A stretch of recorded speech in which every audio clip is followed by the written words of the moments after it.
AB Promotions. AB. Hopefully this sounds a lot better. I'm working on my situation over here and my content, right? But shout out to John Guillory. Shout out to Black Star Racing. Appreciate you fellas. For real. We're going to be checking out another video today. You know, No Myth Part 2.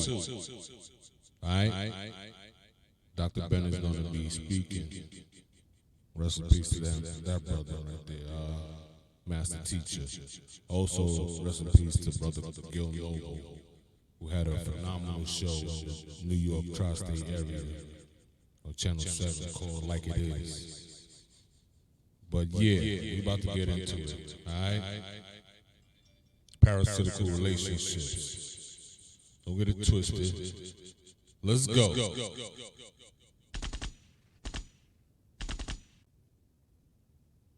A.B. Promotions. We about to ride out again, alright? Check it out. Let's go.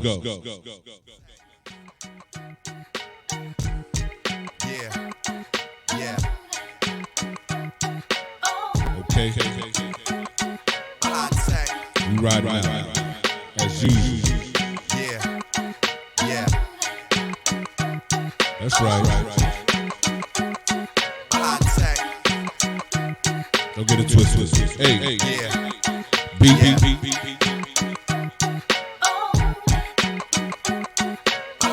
We about to listen to Gil Noble.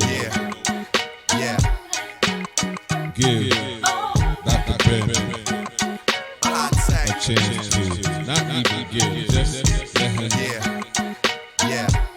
debate somebody from the ABL, right? That's what we doing here. No Myth Part 2. That's right. Parasitical relationships. Don't get it twisted. Y'all know. We riding out. Okay.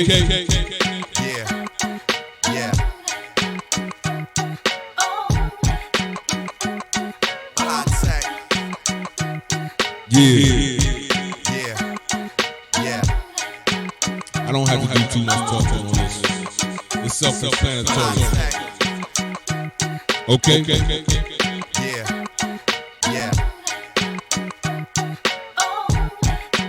You may have a monopoly.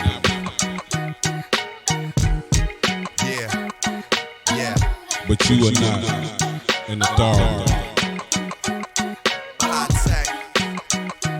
That's right.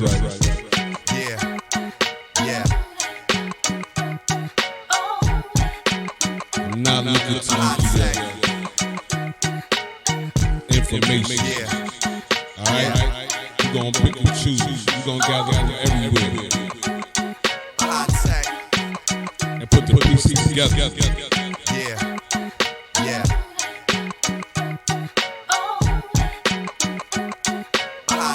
I know y'all don't like that.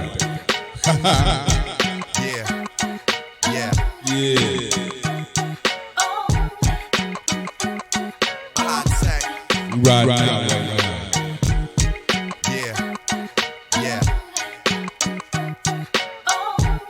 You see, it could have all been easy.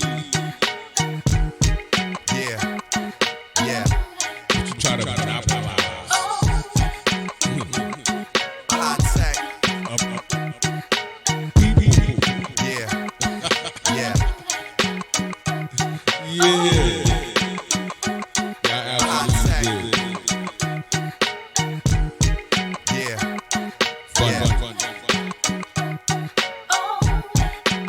Funny how that works. But guess what? Nobody's believing that bullshit anymore. You got other people claiming that they the people.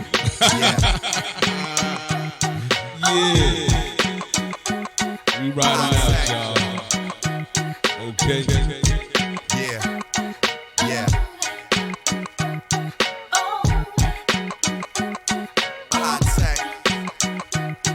get it twisted. Open y'all like the samples I choose, you know? I know you wanna get the whip. Right out. Yeah. We about to go in. I'ma try not to do too much talking in this one. I'll stop it when I need to. Yeah.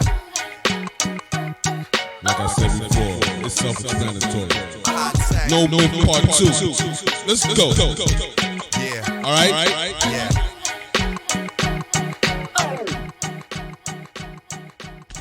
B promotion.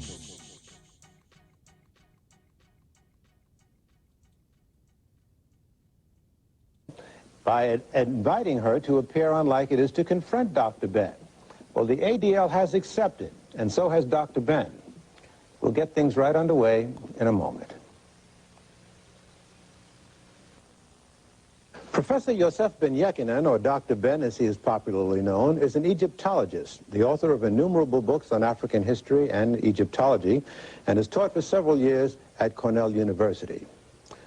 Rabbi Arthur Seltzer is director of the Long Island Regional Office of the Anti-Defamation League and resides in Great Neck, Long Island. Welcome to Like It Is. Thank you. Maybe we can start with you, Rabbi Seltzer. Did you see the program? No, I did not see the program, but I have studied the transcripts. Okay. How did you come to this chair today? How did that happen, since you didn't see the program?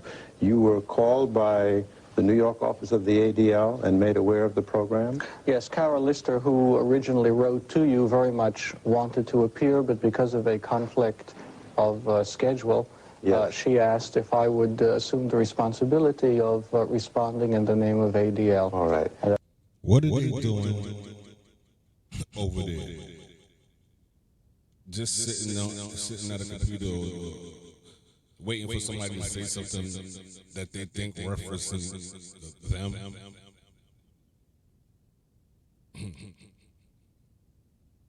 It's crazy. We're gonna keep it moving. That's what brings me here. And she sent you the transcript? Yes, indeed. All right. What are your problems with the comments that were made by Dr. Ben in the program? From the perspective of the ADL, we have numerous difficulties with the statements that were made, and I suspect we'll have an opportunity as the program goes on to discuss specifics. But in an overall general sense, as we study the transcript, Dr. Ben's remarks were full of clearly factual errors, but the kind of errors which were not just matters of detail, but were matters that would lead one down the path of the charge. But the kind of errors which were not just matters of detail, but were matters that would lead one down the path of the charge of dual loyalty, which, as Carol Lister indicated in her letter, has been a classic charge of the anti-Semite throughout the generations. The statement that appears in the transcript that was made by Dr. Ben, that a Jewish child makes a statement of allegiance to Israel and makes a statement of allegiance greater than even to his Americanism, is so patently false and outrageous as to make one wonder why such a statement would be made. I must tell you that before joining the staff of the Anti-Defamation League, I served as a congregational pulpit rabbi for 9 years and officiated at countless numbers of bar and bat mitzvahs in my congregations. And I must tell you that never have I heard a more inaccurate statement as to what goes on. The transcript indicates that a Jewish child commits himself that there shall never be another Holocaust, takes upon himself political obligations, takes upon himself the responsibility. Tradition, bar mitzvah means a son of the commandments. And a boy becomes a bar mitzvah, a son of the commandments, upon his 13th birthday. A girl, in America, the practice tends to be at 12. According to Talmudic law, she reaches her majority at 12 and a half. The bar mitzvah ceremony most specifically indicates that a Jewish child, a minor, now has reached that stage in life where he is considered an adult Jew in terms of his religious and communal responsibilities. So apparently, Dr. Ben had mentioned something about the bar mitzvah, right? And that's what they arguing right now. They have a problem with what he says. See, but the thing is that because you think that you're the authority, you think that you're the standard, that when somebody else has something contrary to that, it's unacceptable. But you just got here. Where did you come from? Like, let's go. Any statements that are made of commitment by bar and bat mitzvah children or adults as they enter the adult world in the Jewish community are statements of acceptance of the yoke of the commandments, of all that comes with Jewish life, personal, family, communal, and under no circumstances are there statements of political content. But if I could perhaps clarify this a bit more. Dr. Ben then indicated in the transcript, as it appears, that this very statement of loyalty that's made to the State of Israel is the seedbed out of which comes the charge of dual loyalties. And we ask ourselves in the Anti-Defamation League the following question. Why would anyone offer such a blatantly false and frankly perverse statement of what it means for a Jewish community to celebrate a religious ceremony of passage? The answer, we might suggest, is the next sentence, which indicates the charge of dual loyalties. Recordings just got better. Hey, it's Dana from StreamYard. I'm so excited to announce that local... Pardon the interruption. I'm going to attempt to start where we left off. There may be a little bit missing in the translation, but we're going to keep it moving. All right? Let's go. That comes with Jewish life, personal, family, communal, and under no circumstances are there statements of political content. But if I could perhaps clarify this a bit more. Dr. Ben then indicated in the transcript, as it appears, that this very statement of loyalty that's made to the State of Israel is the seedbed out of which comes the charge of dual loyalties. Real quick, this is this video or this program was in 1979, and y'all gonna see the parallels of from then till now. You know what I mean? The 40+ years, right? I want you guys to peep it. You know, we're still talking about it. It's not a myth. All of this is factual. You know what I mean? You know, so yeah, this parasitical relationship is something else, like I said, in part one. But we're gonna keep it moving. All right? Yeah.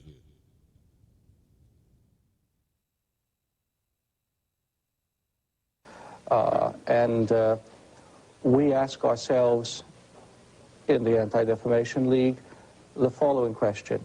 Why would anyone offer such a blatantly false and frankly perverse statement of what it means for a Jewish community to celebrate a religious ceremony of passage? The answer, we might suggest, is the next sentence, which indicates the charge of dual loyalties. This statement was made many, many times throughout the entire transcript. It led in one of his remarks to a statement in discussing about Israel that now we understand about the genocide of the Hebrews as they entered the land, the commitment of a Jewish child to fight for Israel reflects the genocidal entrance of the children of Israel into the land in biblical times. Not only does that have a distinctly political ring to it, it is again an unacceptable statement, if only from the point of view of biblical scholarship, which very clearly has come to understand that those sections that speak of a victorious march of an army of onslaught into the land are certainly later sections of the text edited as kind of national poetry. But if one reads the second book of Samuel in the Bible, one reads very clearly a different version of the immigration of tribes slowly into the land, the entrance into the land, the settlement with other peoples. And indeed, a close reading of the text will indicate that even during the times of King David and King Solomon and after, many non-Hebrews lived side by side with the Hebrews in the land. In effect, there was no such genocide. Now, what he's saying as far as what's in the biblical text that we use today, that's facts. Yeah, that's in there. But there's only one thing. You're not them. You're not even close to being those people. You don't even speak the language. You guys speak.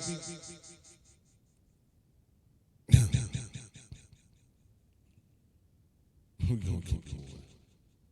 We're gonna keep moving. All right. He's over here trying to speak. He's trying to speak with authority as if he's the real thing. You just got here. There was no such destruction. And to even raise the thought that a Jewish child indicates his loyalty to the Jewish people in the context of that historical statement, and it's applied in terms of the Jewish present, is something that, frankly, insulting is, I think, an apt word as far as we understand it. If I may just add one other part to this. The transcript would indicate that Dr. Ben, in his concern for the need in the black community for cultural and ideological structures and unity, which is obviously a laudable and praiseworthy goal, then proceeds to redefine Jewish history and biblical history in a way which may be conducive to his political view, but does violence to history. He refers Violence to history? Because he has a specific point of view that you disagree with? Violence to history. That's your argument.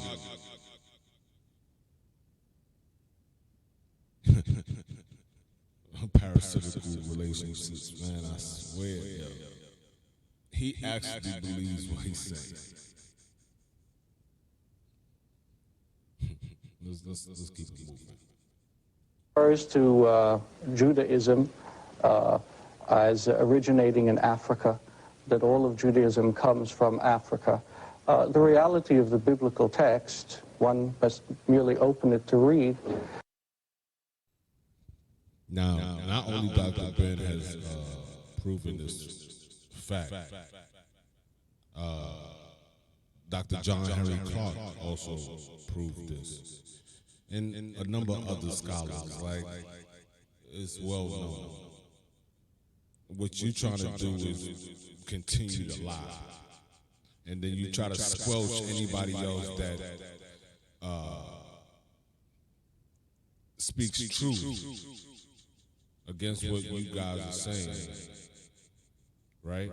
You squelch them. You stomp them out. You don't let them speak. And then you label them. That's y'all thing. Because you know y'all not them. You know you're not the people. You're not them. Now, as far as keeping the religious aspects of things, well done. You guys do a great job with that. I'm not going to contest that at all. Y'all definitely do y'all thing with the religion part of it, right? But y'all are saying that y'all different. Y'all a specific racial type of people, which is nonsense. So we gonna keep it going. Is that Abraham comes from Mesopotamia. He comes from the area which we today refer to as the Fertile Crescent. Indeed, what we refer today as Judaism, the religion of the Jewish people, reached its full maturity not in Egypt, but according to many scholars, after the first exile in 586 BCE back into Mesopotamia. The need to rewrite history of other people in order to create a cultural superstructure for oneself does neither justice to the one whose history is being rewritten, nor the one who pursues the worthy goal of cultural structures. And therefore, to tie it up, we find most disturbing the factual mistakes that are replete in this transcript, but of more compelling concern, the ultimate dual loyalty, genocidal, militaristic. Notice he's just saying things like he's just giving out accusations. He's not dismantling anything that Dr. Ben said, and Dr. Ben hasn't even spoken yet, right? So you know he's being very defensive. This guy, yeah, you. I'm talking to you. No hair in your face. Implications of the state. Genocidal, you say? In the reference to the biblical genocide, so it appears in the transcript, that is the term that's used, of the children of Israel as they entered the land. I would certainly not subscribe to such a term. The very fact that it does appear attributed to Dr. Ben in the text, we find to be absolutely, again, insulting and unacceptable. All right. Dr. Ben, what is your response? By the way, I have to let the rabbi know I'm much as a Jew as he is. Born of a Jewish mother, a Yemenite grandmother, a Yemenite Puerto Rican mother, Ethiopian Hebrew father, Beta Israel. By the way, they call us Falasha for what? Now, Dr. Ben is getting specific right here. And if you know, an ordinary person don't know what he's saying, yo, I am the original people, Beta Israel. Like I'm him. I'm the real thing. I'm authentic. Right? That's what he's saying right now. So we're gonna keep going. Whatever their reasons. Thus I am as much a Jew as the rabbi or the grand rabbi in Israel, any of the grand rabbis in Israel. Is the rabbi stating here that in the book of Genesis there is no mention of the extermination, and I use the word genocide, of the 7 tribes of the Amalekites, the Hittites, the Moabites, the Jebusites? He in his own statement stated that this is ameliorated somewhat in the book of Samuel. Everybody saw that. But the book of Samuel doesn't change the book of Genesis. And we remember that Genesis wasn't written first. It was Exodus. It's at the Council of Jamia that they decided to write Genesis. Next, since there is no Jewish race, you know, you have Indian Jews from India, from Kashim Jews, look like any Indian. You have ourselves from Ethiopia. By the way, the rabbi wouldn't forget that it says Moses married the daughter of the high priest of Ethiopia, or Cush. Being a rabbi, he will know this. Real quick, that was a real big point right there. You know what I mean? Because you're using a historical book to validate your argument, right? Moses did marry somebody from Cush, and we all know the people from Cush are black. Blickety. Okay? That's not even an argument. We all know. And another thing is that those the Israelis use Cush as a derogatory. They be called, when they see a black person, they'll be like kushi, as a derogatory. Like, yeah, you black, you African. You know what I'm saying? So, you know, peep game. But we gonna keep it rocking. Second, moreover, about the bar mitzvah, and I went through one like the rabbi went through one at around the same period of time. Is the rabbi is saying that the bar mitzvah is not a commitment to the people? Isn't the Torah demanding? And I don't talk about the Talmud. Talmud is not Torah. The Torah is supposed to have been written by God or passed down, although it was in fact written at the Sanhedrin. The theory, the mythology, the allegories that it's written by God or passed down by Moses, again, is a myth. That's Jewish mythology, because Moses is dead in around 1196 before the Christian era, whereas the Sanhedrin doesn't release a thing called the Torah until about 700 before the Christian era, which was written from 700 before the Christian era to 500. It took 200 years.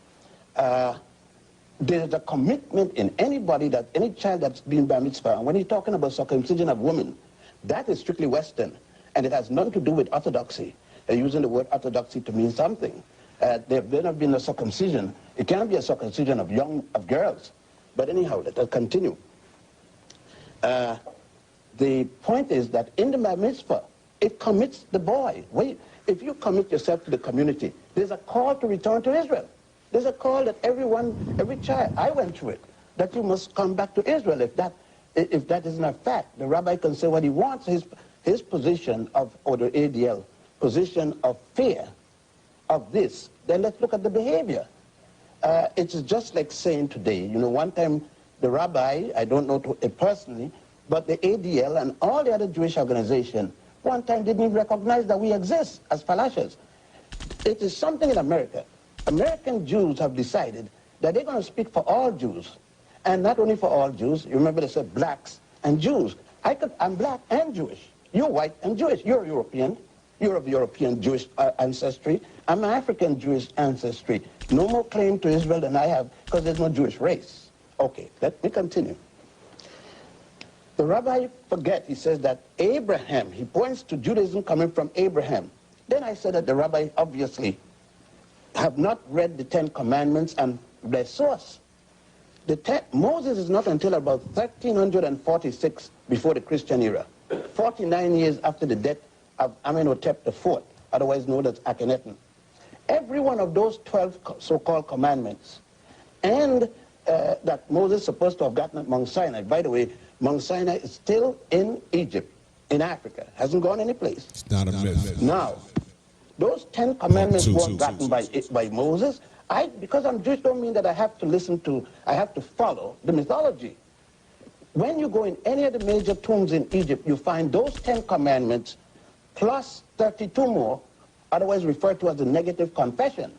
Am I to believe that Moses was born in Mizraim, Egypt, about 1346 before the Christian era, went to school there, become a priest, at age 85 or around there, decided that somebody mistreated his people, and that in every school in Egypt, you had to recite the negative confession, 42 laws, of which they said, I have not killed man or woman, I have not stolen this, I have not, every one of the so-called 10 commandments is already stated. That Moses didn't see it. I would like the rabbi to tell me, where does it show that Abraham taught any of this? I would like the rabbi to tell me, before circumcision in Egypt, where did the Jews have circumcision? They said that Abraham's circumcision is part of what made him Jewish. Then the rabbi must tell me, the worship of the golden calf, which they call the golden calf, isn't that the worship of Hathor, the goddess Hathor? We could go on down. Well, before we go on, Dr. Ben, let me just intrude. We do need to take a commercial break. We'll pause for breath, and we'll return right after this. Criticisms, Dr. Ben, that was voiced by Rabbi Seltzer, is that you suggested that there is a political overtone in the ritual bar mitzvah, and he objects to this. Can you substantiate your statement? Gil, if you went to any bar mitzvah, there's a lecture after the young man and before the young man. There's a lecture of the young man's commitment. It is a lecture in my commitment. Every child, if the rabbi is sitting here and tell me that the rabbi doesn't get up and get a lecture about the bar mitzvah, and the youngster doesn't pick out a section of the Torah to read, and that the youngster doesn't get up there and make a commitment to the Jewish community, then I don't know what form of Judaism. I don't know if he's Reform, Reconstructionist, conservative, or Orthodox, or whatever else there may be. But it would be rare to me not to go to a bar mitzvah and not hear the rabbi mentioning the commitment to the Jewish people and to Israel. If, in fact, that rabbi is, unless the rabbi is anti-Israel.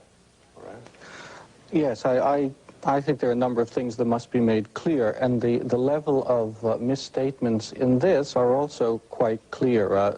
You just repeated, as appeared in the transcript, the statement that the bar mitzvah boy picks out his selection for the morning, but it's rather common knowledge. And see, when they don't have an argument, they go petty. They go petty. They just argue minor things that really don't have no meat to it. He's still arguing the bar mitzvah issue. It's not even important. You know what I mean? But, you know, like I said, we're going to keep it rocking. All right? Let's go. Jewish practice of centuries, that there is a set cycle of the reading of the Torah and the Haftorah, and bar mitzvah children under no circumstances are in a position to pick and choose their Torah portions. Their portions are part of the set calendar prescription of which portions of the Torah progressively are to be read on a given Shabbat, Saturday morning. So that even on this factual level, there's a disturbing lack of accuracy in the presentation. Wait, European Jews don't run Judaism. You don't make Judaism. Among the Palashas, among the Jews from Kashim Jews, we pick. You see, Judaism is run by you. You don't set the standard for Judaism. So now we're in the process. See? I like the way Dr. Ben checked because that's their issue. Y'all think that y'all the authority on who's a Hebrew. And you are clearly, well, let me not talk some absolutes because I don't know, the DNA. Well, I can say it's a 50-50 chance, right? You are absolutely European. You know what I'm saying? And you're trying to dictate how everything runs. Like, you know different than the rest of your cousins. All sociopaths. They operate the same way. It's not a myth. Part 2. A. B. Yeah, we're going to keep it rocking. Let's go. Of a double standard of selection. You have indicated in your transcript that this is what occurs in American synagogues. It does too. By indicating that Jewish children make this statement of loyalty to Israel. Yet when I clarify your misstatement about how Torah readings are selected, you tell me, well, there are other practices aside from the practice here, which may indeed be true. One example being the triennial cycle of the reading of the Torah. But then you can't take the American example and then selectively learn from it something that you choose from another context. The Jewish child doesn't read the entire sermon of the period. He does select a section within that period. That's all I said. The child doesn't read the entire book or the entire thing that is going to be said on that particular Shabbat. The child has a section within it he reads. And there are indeed many synagogues, especially in the Orthodox community, in which the entire section is indeed the entire parasha. So then you're admitting that there is divergence between the Jewish synagogue right here in America? Within the prescripted calendar structure. Gotcha. All I said is that the child is allowed to pick out. You're saying in the Orthodox, in certain Orthodox, not all, the child must read the entire thing. I'm saying that the child is allowed to pick out a section. What is wrong with that? According to your transcript, and I won't take the time to find the exact words unless it's required, you make a statement that the child may pick out sections, and you use the term Isaiah or from whatever. Depending on the period of time in which we are. Depending if Isaiah is indeed part of the text. Who said no? I mean, you just brought in other words, I said exactly what you're saying, that the child is allowed to pick out that section. Let's say that we're reading the book of Isaiah now, or we're reading the book of Hosea. The child is allowed to pick out of Isaiah a certain section, or the child is allowed in Hosea if we are reading at that particular time, because all the children don't make bar mitzvah in the same month and at the same time. One should be clear, however, that that's partially accurate, because part liturgically of what a child is expected to read or participate in, if possible, is the reading from the Torah itself. Indeed, the reading from the Haftorah is a significantly later development, precisely because if a child is a bar mitzvah, is a son of the commandments, then one of his first public possible acts is being called up to the public reading of the Torah. Right. And it's by this act that his reaching adulthood is publicly declared. If I may, however, go on to what I think. Wait, let's settle this before we move on, and then I'll be happy to let you... because there were some other points that I think we're should going to try to should get be into all of mentioned. that. Your response, Dr. Ben. The point is, everyone I stated is adulthood. The question is not when does he do this, if he's a man or a child, because assume, I already stated, the Torah would be similar in essence to the confirmation of the Christians. When the child comes of a certain age and take up his manhood, in order to be able to sit in the minyan, to sit in the official congregation as a young man, he has to come and go for the bar mitzvah before he could sit in the minyan. You know. Okay. Now, he doesn't deny that. All I'm saying, and which he can't refute, he's saying about later changes. I don't care what the changes, if it's later or earlier. The fact is that they do it. It's a very curious kind of contextual oversimplification here. On the one hand, Dr. Ben correctly points out certain instances of Egyptian historical input in what we today call the religion of the Hebrews and later Judaism. And no one can deny the role of cultural and historical context.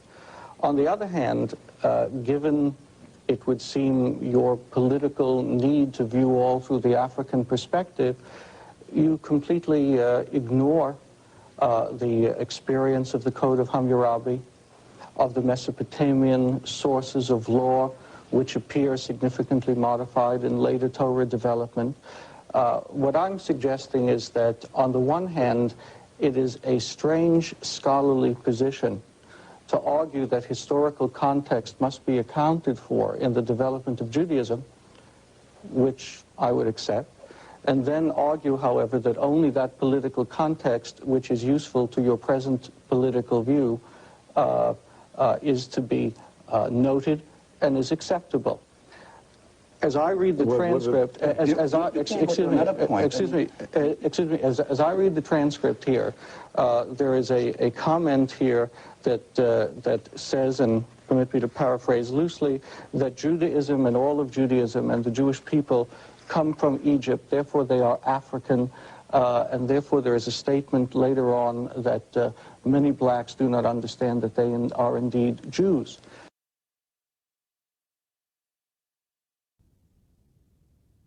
I had to step away real quick, but I'm back.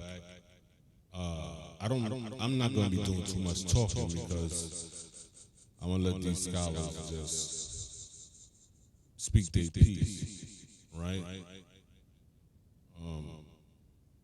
Yeah. You know, that's about it. We're going to keep it rocking, right? Hey, B? Now, that raises to us a very curious question: why the constant need to inject a racial quota into a diverse historical context, which we would acknowledge, but yet on the other hand, as we sit here having watched Operation Moses and the ingathering of Ethiopian Jews into Israel, why then the need to define by race as what is essentially authentic in Judaism strikes us as a contradiction that at least can possibly be interpreted in terms of current political context, but certainly not by history. All right. I'm glad that you brought that last point, so I work from the last forward or backwards. Isn't it strange that just yesterday that the Jews in America found out that they are black Jews? Isn't it strange also that you don't consider us Jews, because when we go to Israel, you're still demanding that we must, quote unquote, reconvert. Who said we converted in the first place? Who said, what right have European Jews, who don't belong there either, have a right to tell us and to carry us through a shameful... I'm sorry, European Jews who what? No, who don't have a... No, any more than we do. Because the Russian Jews come there, many of them not circumcised, many of them never have a bar mitzvah, and we had to go, nobody asked them to reconvert. We had to go there, and a fast called circumcision, and the, you know, I wanted to use the Hebrew word, but at the moment. And we're supposed to go through all that. Next thing, Rabbi, how come my uncle, Tamarat Emanuel, came here in 1935 to raise money when Italy invaded Ethiopia? We were 5 million. When we left, we were 50,000. The Jewish community in America refused, denied that we existed. Up to now in Israel, you have 2 grand rabbis at least, the Sephardic grand rabbi and the Ashkenazi grand rabbi, the European grand rabbi, that refused to recognize that we're even Jews. Only the Sephardic grand rabbi started with Obadiah Yosef when he was the chief rabbi. Now let's go back. So that it's a farce about Israel telling us to come there for whatever the reason. In that, Israel to this day, from 1947, have in the Knesset a petition for the acceptance of Jews from Ethiopia, the right to return. To this day, it has not been approved. It has still been tabled every year. Now, so that you try to show the liberality of white American Jews when it doesn't exist. It doesn't exist at all. Because if you're saying that you're bringing us back, then we should go back as Jews, not as something that you're going to make us over there. Who gives you the authority to say who is a Jew and who isn't a Jew? You talk about my desire for the political aristocracy, my political sense. Well, it was obvious that no one questions European Jews. Am I to believe that European Jews don't have a white politics here?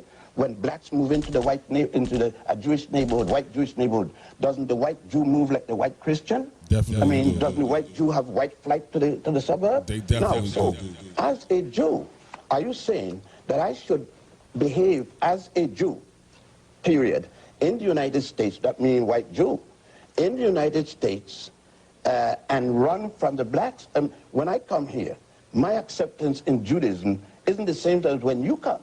When you come, if you came as a white Jew, and the white Jews, and you deal with whites. Now, I'm a black Jew, isolated from Judaism by virtue of that, because of my blackness. When I go into a synagogue, most synagogue I go into, the first thing they tell me, and I have to say I'm a Jew, when you become Jew, did your parents convert? When? You don't ask a white person to walk into the synagogue and say that. Facts. Go back about the Jews learning the Hammurabi Code. Big facts. When you talk about Hammurabi Code, you're talking about 2000 BC, just the other day, historically speaking. The concept of one God didn't come from Moses nor Hammurabi. Akhenaten preached one God before Moses was born. The Aaron and about their being African. If you're born in America, you are an American Jew, wouldn't you say? Now, where was Aaron born? Where was Moses born? And Sarah, Aaron's sister, and all of them, Miriam. Where were all of this supposed to be happening? Before the Jews come in contact again as a group.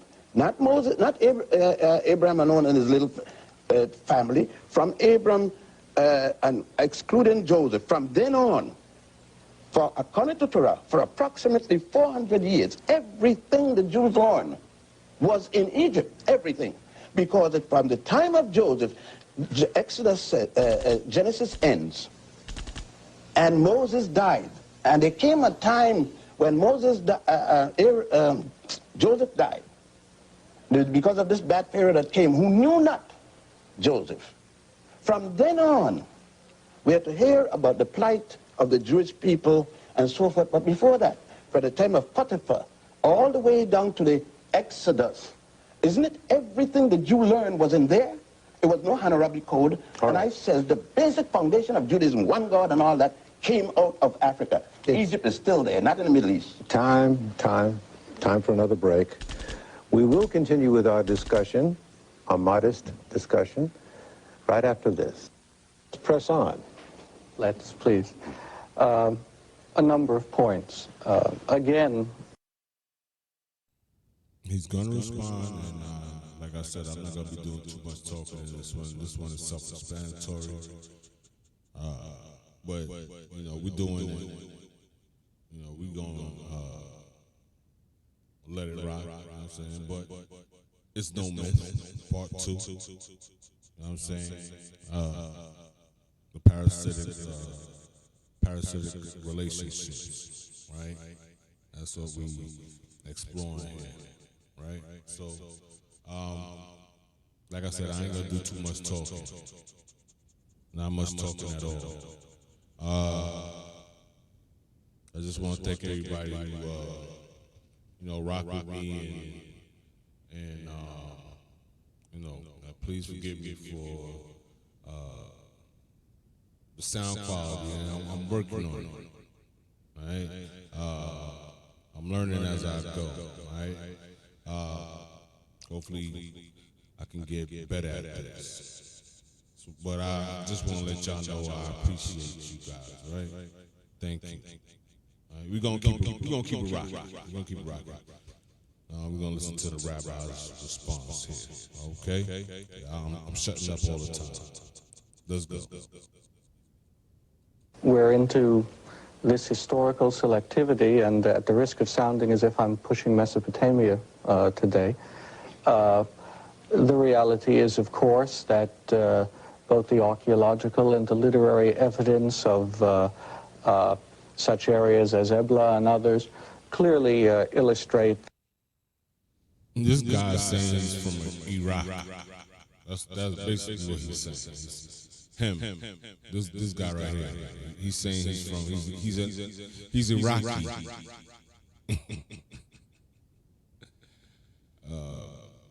Whatever. Let's go.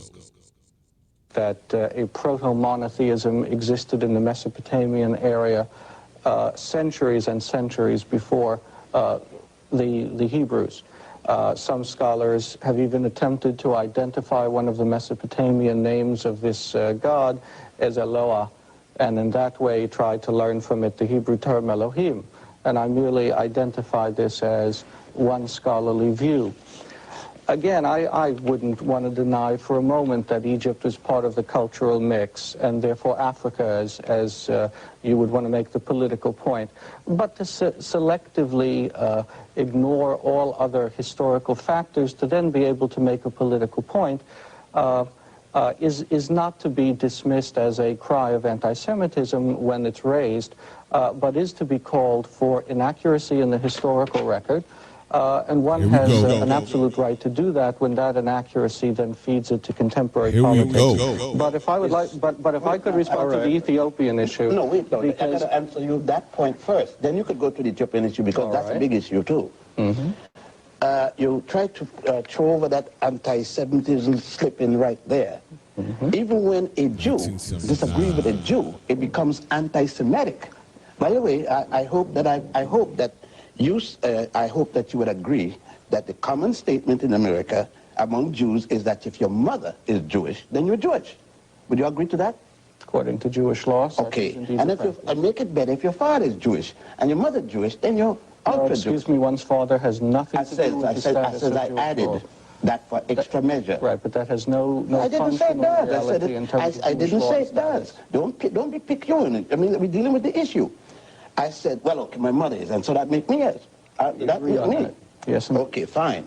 So then to call me anti-Semitic as a Jew practicing, went through all the rituals like the lady who probably did on yourself, then it would mean that I strongly disagree with the teachings that what you just stated, for example. Then I said to you, using the Torah itself, on the statement of the Torah that Abraham came from the city of Ur in the nation of Chaldea, which was at the time, since we're using by history, ruled by Africans, a joint army that went all the way to India. Now you said scholars. There's only one scholar that made that remark that I know of, and that's the one from the Stern Institute over there on Lexington Avenue. Now, secondly, there may be continuation of those scholars coming out of European context. What you fail to understand, Rabbi, is that European Jews are Europeans and think as Europeans and act as Europeans. African Jews, on the other hand, are being asked not to act as Africans and an African Jewish scholar, African scholarship. And thus you're telling me with the scholars. Now let me go. All right, are you finished addressing his No, the point? last part of you his got more? point. All right. Last part of his point. The period of time in which we're speaking, and unfortunately Torah doesn't give dates, but the period of time in which we're talking about Avram or Abraham isn't born until around 1775 BCE, before the Christian era. That would put him around the 13th century, 13th dynasty, Egyptian 13th dynasty, Ethiopian 13th, the dynasty of the Nile Valley as a whole, because it's not only Egypt. Egypt is the zenith of a culture that goes way back, because the ancient Egyptians themselves said, we came from the beginning of the Nile where God happy dwell. All of those things. For instance, look at Rabbi, the myth that the Jews built the pyramids. You know that's a myth. Yet it's taught, probably you say it yourself, Koch gets up there and he goes and stands up on the pyramid, Begin gets it up there, and you know pretty well that the last pyramid was built before the birth of the first Jew, Abraham. Now, if I say that, I'll be anti-Semitic. All right. In the interest of fairness, Dr. Ben, let's hear what Rabbi Seltzer has to say. What's disturbing is simply the level of misunderstanding of what we're saying is that the scholarly view that I identified and which you then identified as a Stern College view. Stern College is part of Yeshiva University, an Orthodox institution. My background is in the Reform movement.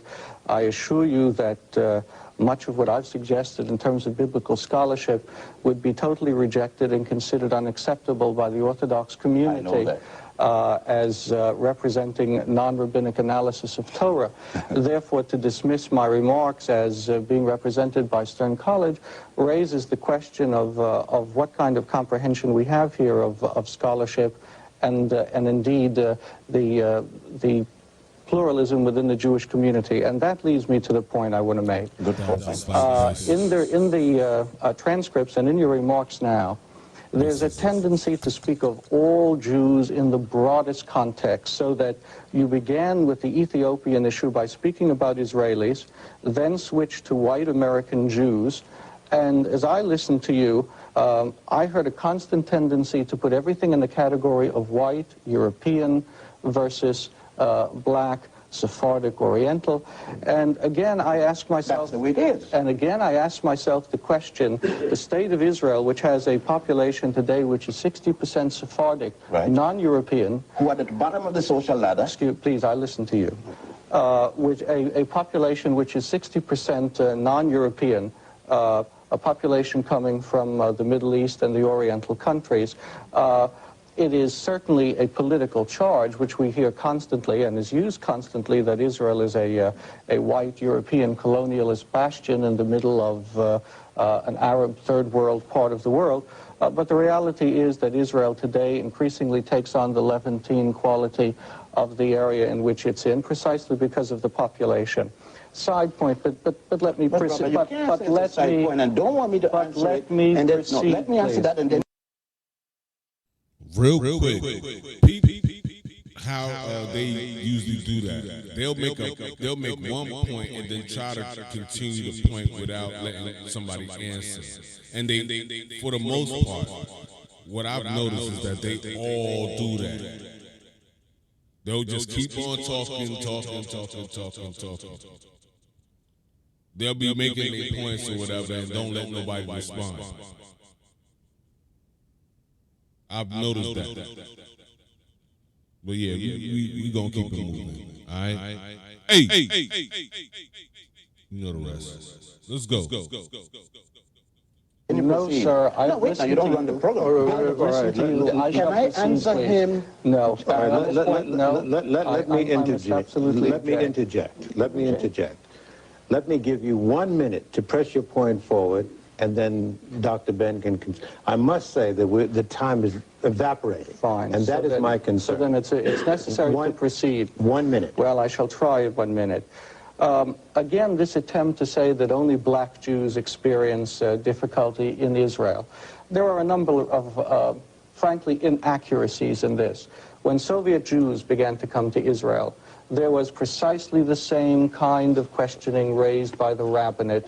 Since the rabbinic establishment and authorities were in disarray in the Soviet Union, were indeed these people who were coming Jews under Orthodox law. It caused political problems. Ultimately, it was worked out, as the issue with the Ethiopians is a problem, will be worked out. To characterize this on a racial basis is totally unworthy of what is indeed going on today in Israel. Dr. Ben? He speaks of the multiracial characteristic of Israel, but he didn't say that the multiracial characteristic isn't visible in the control in Israel. Israel is controlled by a European-American, and British factor of white Judaism. He doesn't want me to deal with this reality. I've been there umpteen times. Is that I've true, seen it for Rabbi myself.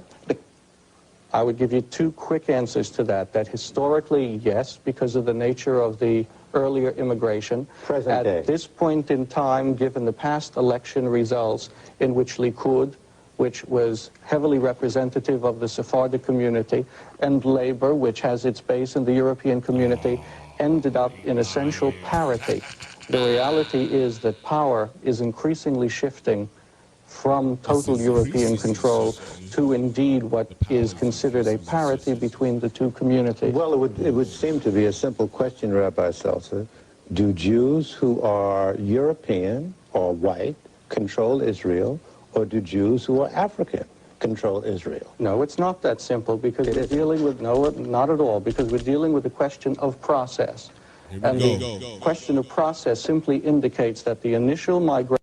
You just can't answer the question yes or no. Either it is or it isn't. I don't understand what's hard.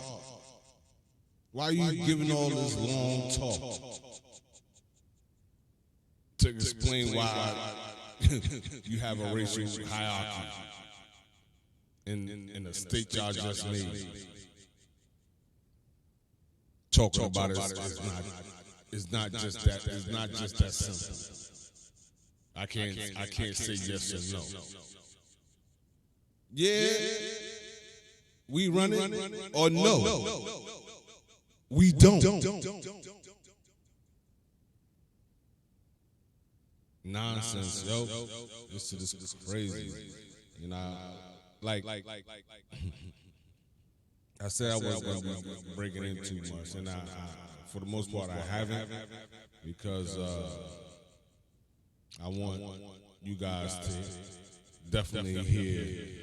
Hopefully, you can hear me on this microphone, but I want you guys to definitely hear the double speak. You know what I mean? And just the fact that, like I said, it's not a myth. This is, you know, we this is 1979. We're going into history here. It's the same thing. Same thing. There's nothing new under the sun. What's that saying? How that saying go? The more things change, the more it stay the same. That's how that saying go.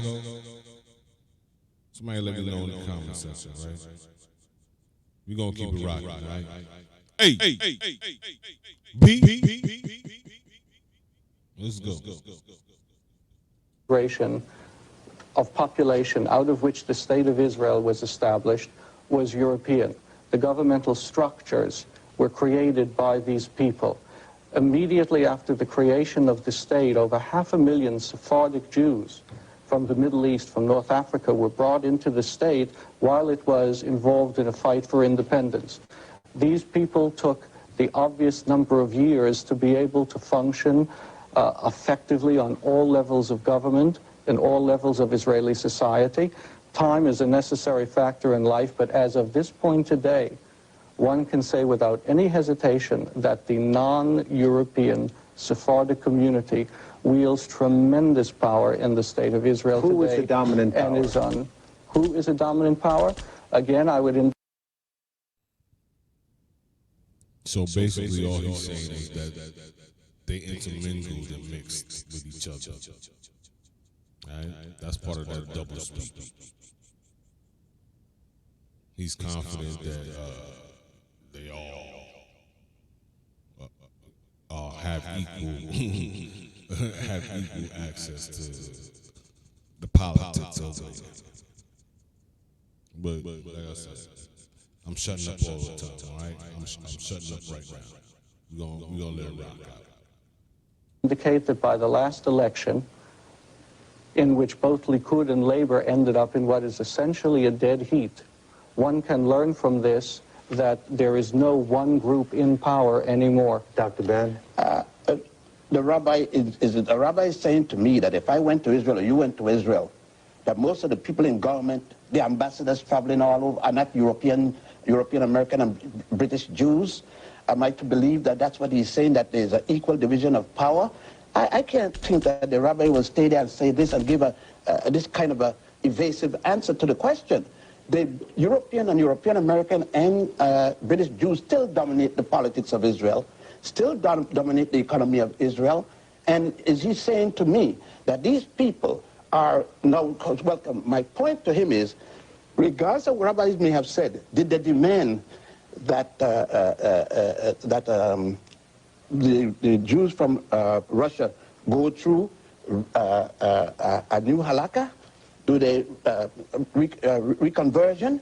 Do they demand a brisk, a brisk circumcision? Such were the demands. Such were exactly the demands. Was it carried through? And just as, and the parallel is a very important one, just as politically the intent of the Orthodox, let me finish please, just as politically the intent of the Orthodox rabbinic establishment could not be considered acceptable, and these demands were ultimately dropped with Soviet Jews, so one finds that as the Ethiopian Jewish community grows, the rabbinate itself has been forced to back down, and I think it is a very clear statement that most Israeli opinion would accept. We're out of time for this segment. That is not true, because up to now... Wait a minute now. I got a cut for a commercial break. All right. I know you're hot, both hot.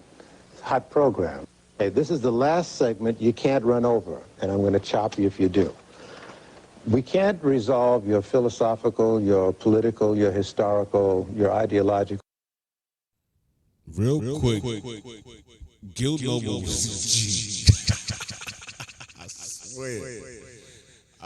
Even as a kid, I used to enjoy watching Guild Noble, man. That was one of the best programs that we had. We don't even have programs like this anymore on television, right? You know? Definitely pour out some libations for Brother Gil Noble and his program that he produced. A real boss, like it is.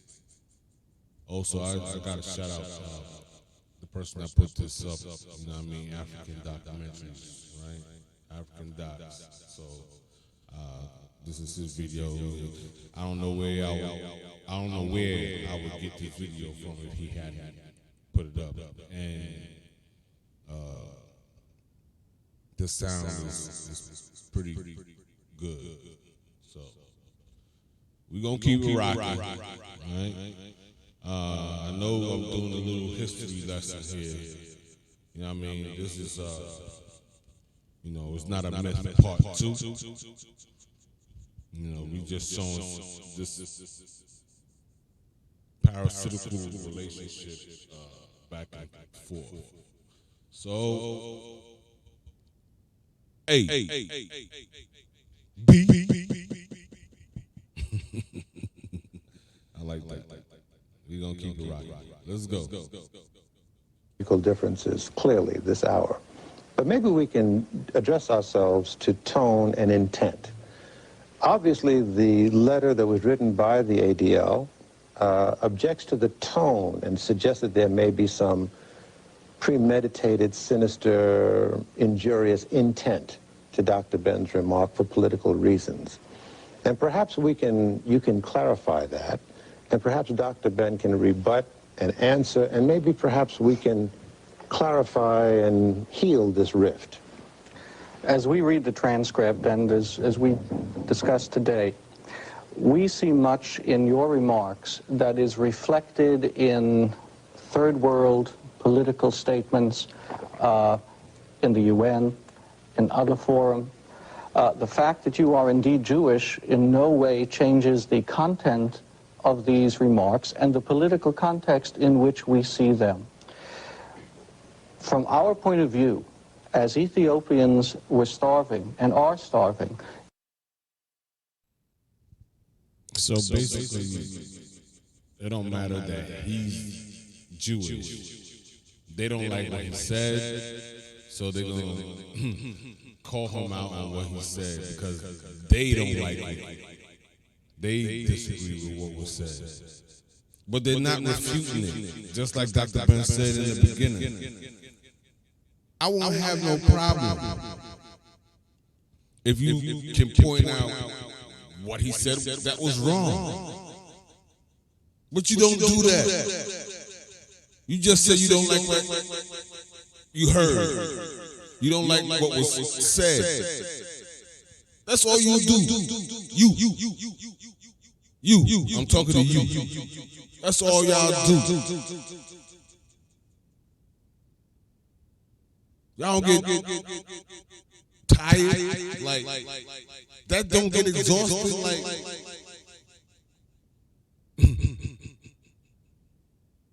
it's one thing to say you don't like what somebody said. You can just walk off and say nothing. Like you just don't like what they said. It's another thing to say that what they said wasn't true. Either it is or it isn't. Like, which one is it?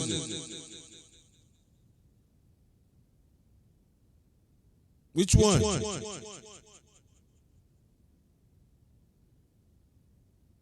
I didn't want to make this a long talk because this debate right here is kind of long and people who have short attention. You know what I'm saying? People don't like to sit too long. So, look, this video right here is part 2. You know what I mean? It ain't a myth. Part 2, right? Parasitic relationships, right? So,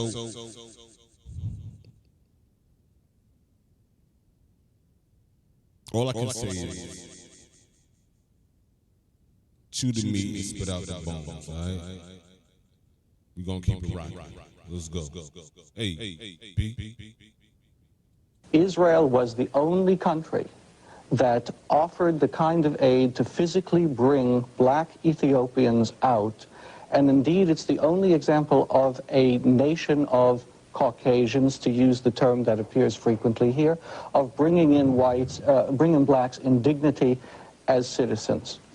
To begin to turn it around says to us, we begin to hear the same kind of third world, radical, political kind of rhetoric, which is directed towards the United Nations, towards Israel and the United Nations, which we hear in so many other forums. This is what we respond to, this willingness to identify Jews and Judaism with colonialism, whites, repression, and having read some of your other material in addition to this, I must say that it's a theme that strikes me as pervasive and something that we find unacceptable in a public forum. All right. Number one, you spoke very much about generalized statement. You just said that the Ethiopians are starving and you're bringing out. Isn't it a fact that you're talking about only, Ethiopia has about 40 million people. You're talking about 5 miles from the border with Sudan in south, where the starvation situation developed.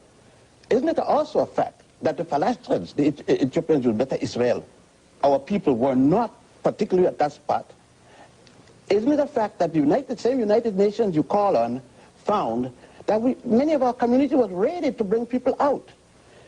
And you talk about the only nation to help. Isn't it also a fact that there are almost every nation in the world in Ethiopia giving assistance to people who are hungry on the northern borders of Ethiopia? Are you suggesting that it would have been better for Israel to, in no sense, save black lives? Is this what you're suggesting? Now, you talk about this. No. If Israel had was saving us for the reason that you indicated or tried to indicate, yes. Well, how is it that all of a sudden that we are saved, but we wind up in the army? We're dying from starvation. We wind up in people's house cleaning, and you know, Falasha never let their women. This is one thing against our principle, to work as domestic in anybody's house. We're doing that now. Why didn't you mention the 4 Falashas last 3 weeks ago that committed suicide over this in Israel? Why didn't you mention the protest between Israel? Why didn't you mention the dialogue between Israel and Ethiopia, that the Falashas mean that they want to go back to Ethiopia, and there's a dialogue about, and the Ethiopian government say, you took them, bring them back? So the saving of lives by the state of Israel of Jews is another example of racism, according to you. If you could say it that way, okay. But if you get cheap labor, you don't have to worry about the lives. And that is the purpose at which the state of Israel brought the Ethiopian community for cheap labor. That is unworthy of a public statement. Okay, it is. But when we were dying from Muslim...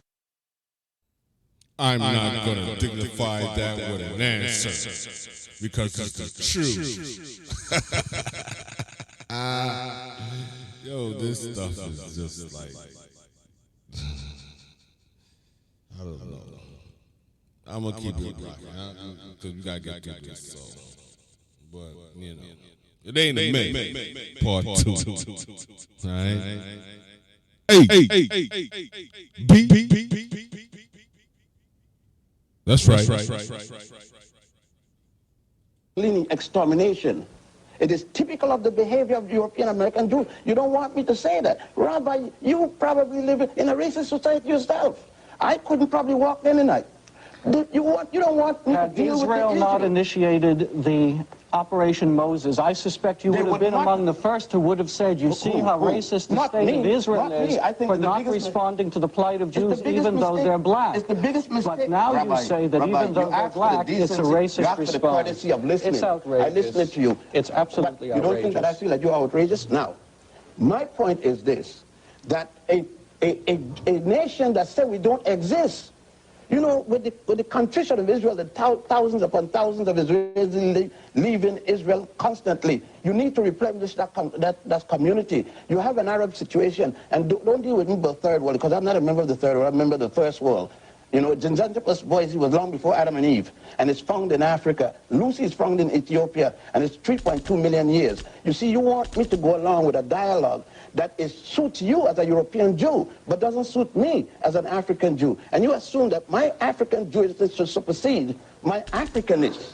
No way, Rabbi, because you want it both ways. You want to be a European Jew, benefiting from being a European, benefiting from being a Jew, and that I sat by and listened to it, and then call it anti-Semitic. You may have difficulty, but the record will show that I sit here as an American Jew. That's right. That will be my definition. An African How Jew. you choose to define me in whatever racial or political terms you have the need is your business. But I reject it totally. I got to cut you. I thank you both for expressing your opinions so openly. She asked if I would assume the responsibility of responding in the name of ADL. All right. That's what brings me here. And she sent you the transcript? Yes, indeed. All right.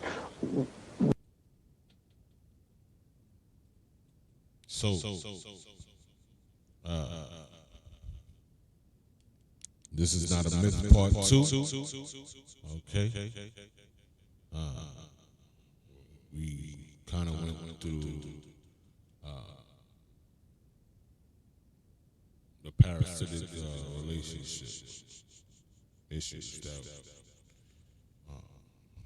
we as black people go through.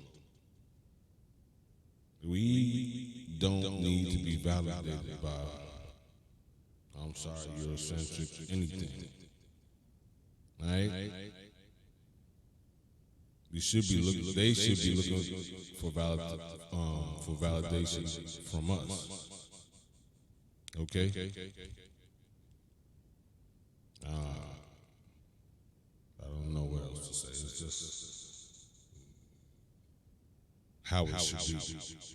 Like, you're not the authority on anything just because you said so.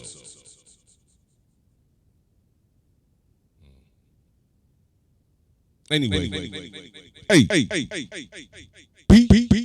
promotion. I really hope you guys check this video out and like I said before, chew the meat and spit out the bones. Okay. There might be a part 3 to this, may not be, but hopefully my levels are better in this one. All right. Thank you, family. Appreciate y'all. Much love. All right. Later. We out.